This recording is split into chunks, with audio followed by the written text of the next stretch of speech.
അങ്ങനെയെങ്കിൽ ഇന്നലെ ഈ കുടുംബം നടത്തിയ പ്രതികരണം ഒരു വൈകാരികമായ പ്രതികരണമായി മാത്രം കണ്ടാൽ മതിയോ? സ്വാഭാവികമായും ഒരു വലിയ ഞെട്ടലായിരുന്നു ആ കുടുംബത്തെ സംബന്ധിച്ച്. 4 ദിവസത്തെ തെരച്ചിൽ നടത്തി മകൾ തിരിച്ചു വരുമെന്നൊരു പ്രതീക്ഷയുണ്ടായിരുന്നു. പക്ഷേ അത് ജീവനോടെ ശ്രീനന്ദ തിരികെ എത്തിയില്ല. വലിയ കണ്ണീരാണ് ആ കുടുംബത്തിനെ സംബന്ധിച്ച് സമ്മാനിച്ചത്. മാത്രമല്ല ഇതിൻ്റെ നടുക്കം നാട്ടുകാരിൽ ഉൾപ്പെടെ ഉണ്ട്. ഇന്ന് ഈ അന്ത്യാഞ്ജലി അർപ്പിക്കാൻ എത്തിയപ്പോൾ, ഈ പെൺകുട്ടിക്ക് അന്ത്യാഞ്ജലി അർപ്പിക്കാൻ എത്തിയപ്പോൾ നാട്ടുകാരുടെ ഉൾപ്പെടെ പ്രതികരണം എങ്ങനെയാണ്? കുടുംബാംഗങ്ങളുടെ പ്രതികരണം എങ്ങനെയാണ്? മറ്റെന്തെങ്കിലും പ്രശ്നങ്ങൾ, മറ്റൊരു ദുരൂഹതയുമില്ല, കാൽവെഴുതി വീണ് അല്ലെങ്കിൽ അപകടം സംഭവിച്ചതാണെന്ന് ഉറപ്പിക്കുന്നുണ്ടോ? അതല്ലെങ്കിൽ ഏതെങ്കിലും രീതിയിലുള്ള പ്രശ്നങ്ങൾ ഈ ശ്രീനന്ദയെ അലട്ടിയിരുന്നു എന്ന രീതിയിൽ എന്തെങ്കിലും സംശയമുണ്ടോ കുടുംബത്തിന്?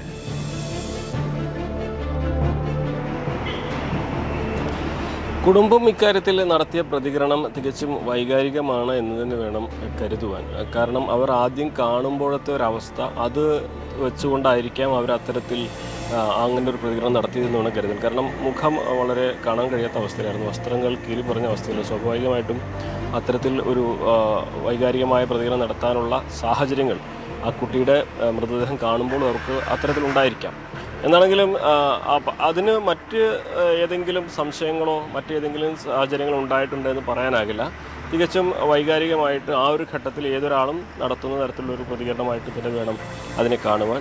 ഇനി അതല്ലാതെ ഒരുപക്ഷെ ഈ നമുക്കറിയാം, നമ്മളെ മക്കളൊക്കെ അത്രമാത്രം പ്രിയപ്പെട്ടവരാണ് നമുക്കെല്ലാവർക്കും. സ്വന്തം കുഞ്ഞിനെ എന്ത് സംഭവിച്ചാലും അതിൽ നമ്മൾ കാരണമാണ് അങ്ങനെ ഒരു അപകടം സംഭവിച്ചത് എന്നൊരു കുറ്റബോധം എവിടെയെങ്കിലും തോന്നുന്നുണ്ടെങ്കിൽ അത് നമ്മളെ പലപ്പോഴും വേട്ടയാടും. ഈ കുട്ടി തങ്ങളുടെ ശ്രദ്ധക്കുറവ് കൊണ്ടാണോ ഇങ്ങനെ ഇങ്ങനെ പറ്റിയതെന്നൊരു വിഷമം അവരെ വേട്ടയാടുന്നുണ്ടാകാം. അതിൻ്റെ പുറമെ മറ്റ് വൈകാരികമായിട്ടുള്ളൊരു പ്രശ്നങ്ങൾ അവർക്കുണ്ടായിരിക്കാം. എന്താണെങ്കിലും ഈ അച്ഛനോടും അമ്മയോടൊന്നും നമുക്ക് ഈ ഘട്ടത്തിൽ ഒന്നും സംസാരിക്കാൻ ഈ ഘട്ടത്തിൽ സാധ്യമല്ല എന്നുള്ളതാണ് മാനുഷികമായിട്ടുള്ളൊരു കാര്യം. കുടുംബത്തിൻ്റെ പ്രതികരണമായിട്ട് നമുക്ക് ലഭ്യമായിട്ടുള്ള വല്യച്ഛൻ മാത്രമാണ് സംസാരിക്കാൻ തയ്യാറായിട്ടുള്ളതും സംസാരിക്കാൻ കഴിയുന്ന ഒരു മാനസികാവസ്ഥയിൽ ഇവിടെ ഉണ്ടായിരുന്നതും അദ്ദേഹമാണ്.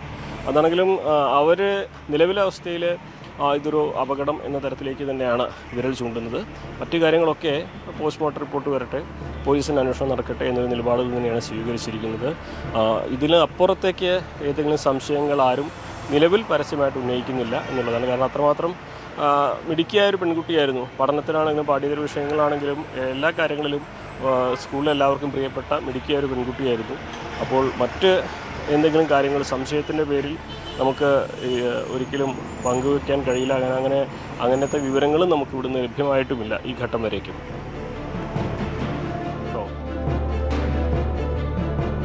Yes, KV ബൈജുവിലേക്ക്.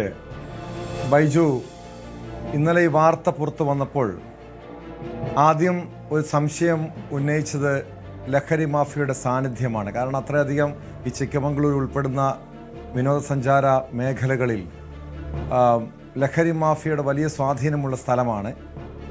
അതിനുശേഷം കുടുംബം അത്തരമൊരു ആരോപണം ആദ്യം ഉന്നയിച്ചിരുന്നു. മറ്റാരെങ്കിലും മകളെ പിന്തുടർന്നിട്ടുണ്ടാകാം. അതോടൊപ്പം ഈ അപകടം നടന്ന് ആ ഒരു 15 മിനിറ്റിനുള്ളിൽ കുറച്ച് വാഹനങ്ങൾ പുറത്തേക്ക് പോയി, അമിത വേഗത്തിൽ പുറത്തേക്ക് പോയി എന്ന രീതിയിലുള്ള ചില അഭ്യൂഹങ്ങളൊക്കെ കേട്ടതാണ്. പോലീസ് സമീപത്തെ CCTV പരിശോധിച്ചു, അടുത്തുള്ള റിസോർട്ടുകളിലെ CCTV ദൃശ്യങ്ങൾ പരിശോധിച്ചു. അങ്ങനെ എന്തെങ്കിലും സംശയമുള്ളതായി ഈ പരിശോധനയിൽ പ്രാഥമികമായ അന്വേഷണത്തിൽ കണ്ടെത്താൻ പോലീസിന് കഴിഞ്ഞിട്ടുണ്ടോ? അതോ പോലീസും ഈ കുടുംബം പറയുന്നത് പോലെ ഇതൊരു അപകട മരണമായി കണക്കാക്കിക്കൊണ്ട് മുന്നോട്ട് പോവുകയാണോ?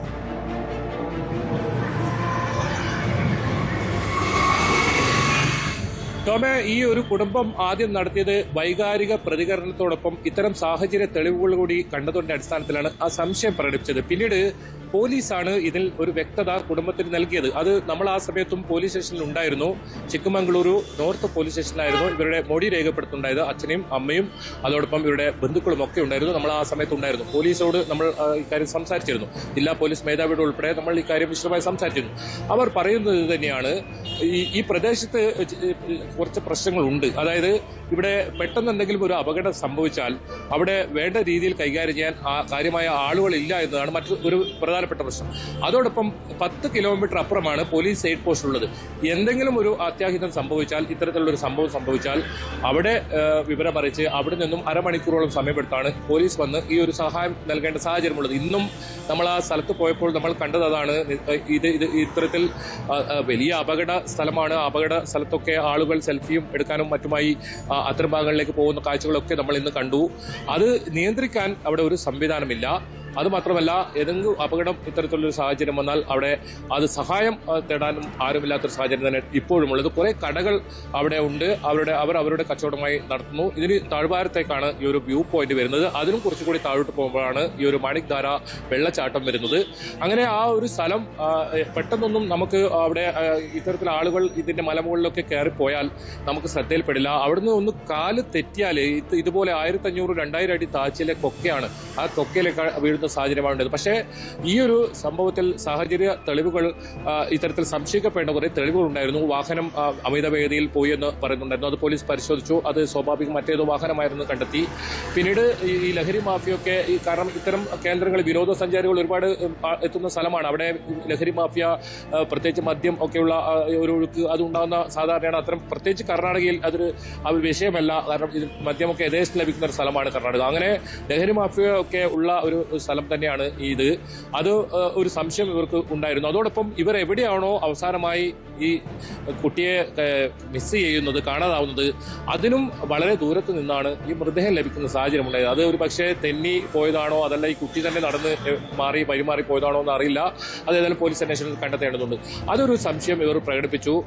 അതോടൊപ്പം തന്നെ ഈ ഒരു വസ്ത്രങ്ങളൊക്കെ നേരത്തെ അനുമോദ് പറഞ്ഞതുപോലെ കീറിയ നിലയിലായിരുന്നു. പക്ഷെ അത് മരച്ചില്ലകളിൽ തട്ടി വലിയ താഴ്ചയിലേക്കാണ് ഈ പതിച്ചത്. അപ്പോൾ മരച്ചില്ലകളിലൊക്കെ തട്ടി അങ്ങനെ വസ്ത്രങ്ങൾ കീറിയതാണ് എന്നാണ് പോലീസ് അന്വേഷണത്തിൽ, അത് ഇൻക്വസ്റ്റ് നടപടികളിൽ നിന്നും പ്രാഥമികമായി മനസ്സിലാക്കാൻ സാധിച്ചത്. അതോടൊപ്പം ഈ അസ്ഥികളൊക്കെ പൊട്ടിയ നിലയിലായിരുന്നു. വലിയ ഉയരത്തിൽ നിന്നാണ് താഴ്ചയിലേക്ക് പോയത്. ഇനി ഇതിൽ ഈ കുട്ടി എങ്ങനെയാണ് ഈ ഒരു വഴുതി വീണതാണോ അല്ലെ ഇത്തരത്തിൽ എന്തെങ്കിലും ഉണ്ടോ എന്ന് സംബന്ധിച്ച ഒരു സംശയം അതുമാത്രമേ ഇനി ബാക്കിയുള്ളൂ. അതല്ലാതെ ആദ്യം ഉന്നയിച്ച ആ ആരോപണം, ആരെങ്കിലും തട്ടിക്കൊണ്ടുപോയി കുട്ടിയെ ഉപദ്രവിച്ചു എന്ന ആരോപണത്തിൽ വലിയ അടിസ്ഥാനമില്ല എന്ന് തന്നെയാണ് പോലീസ് പറയുന്നത്. അപ്പോഴും നമ്മൾ പോലീസുമായി സംസാരിച്ചപ്പോൾ അവർ പറയുന്നത് ഈ പോസ്റ്റ്മോർട്ടം റിപ്പോർട്ടിന്റെ പൂർണ്ണഫലം വരട്ടെ എന്ന് തന്നെയാണ്.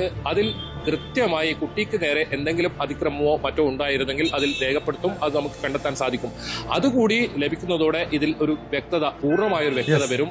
എന്തായാലും ഇപ്പോഴും ആ ഒരു എന്താണ് ഈ കുട്ടിക്ക് സംഭവിച്ചതെന്ന് സംബന്ധിച്ച് പൂർണ്ണമായ വിവരങ്ങൾ പുറത്തു വന്നാൽ ഒരുപക്ഷെ ഈ മരണത്തിൽ ദുരൂഹത ഒഴിയുമെന്നാണ് കെ വി ബൈജു റിപ്പോർട്ട് ചെയ്യുന്നത്. പക്ഷെ ഇപ്പോഴും ദുരൂഹത ഇല്ല എന്ന് കുടുംബം പറയുമ്പോഴും ചില സംശയങ്ങൾ ഇപ്പോഴും ബാക്കിയാണ്. അത് കേന്ദ്രീകരിച്ചാണ് പോലീസിന്റെ അന്വേഷണം.